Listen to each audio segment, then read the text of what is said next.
Hello friends, welcome back to my channel. मैं हूं साइदा नफीस और आप देख रहे हैं गॉड इज़ ग्रेट चैनल।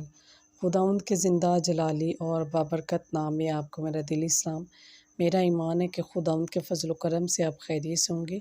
सो आज की वीडियो में हम सीखेंगे कि खुदावंद यीशु अल मसीह मुर्दा नौजवान को ज़िंदगी देता है।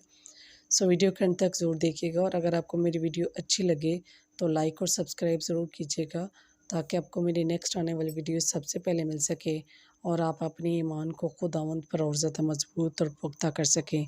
सो चलिए चलकर शुरू करते हैं अपनी वीडियो को और सीखते हैं कि खुदावंद यीशु अल मसीह के मोजज़े के हवाले से बाप और बेटे और उल कुद्दस के नाम में आमीन।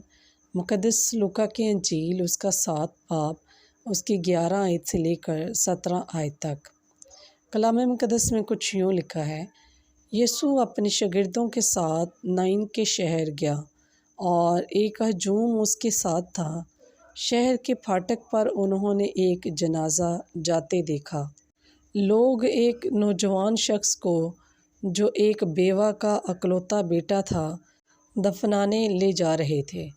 वो बेवा अब बिल्कुल तन्हा रह गई थी। उसके पड़ोसी और अजीज़ के साथ कब्र तक दफनाने के लिए जा रहे थे। जब यीशु ने इस औरत को देखा तो तरस खाया।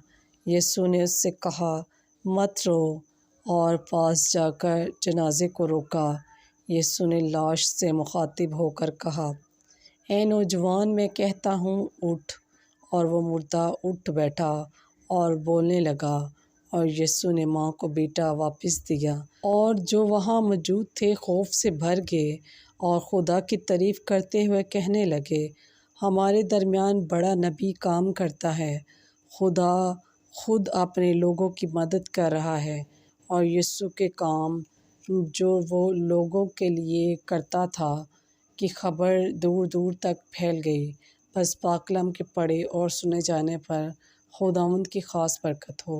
खुदावंद का शुक्र हो। मेरे अज़ीज़ों, खुदावंद हमारा ज़िंदा खुदा हर एक काम करने की कुदरत और ताकत रखता है। हालेलुया। खुदावंद ने बहुत बड़ा मोजज़ा तमाम लोगों के सामने किया। खुदावंद ऐसे मोजज़ात हम पर हमेशा ज़ाहिर करता रहे ताकि हमारा ईमान खुदावंद पर और ज़्यादा मजबूत और पुख्ता होता चला जाए। खुदावंद इस कलाम के वसीला से आपको मुझे बहुत सी बरकत से नवाजे। अपना और अपने प्यारों का बहुत सारा ख्याल रखिएगा। दुआओं में याद रखिएगा। खुदा हाफिज़।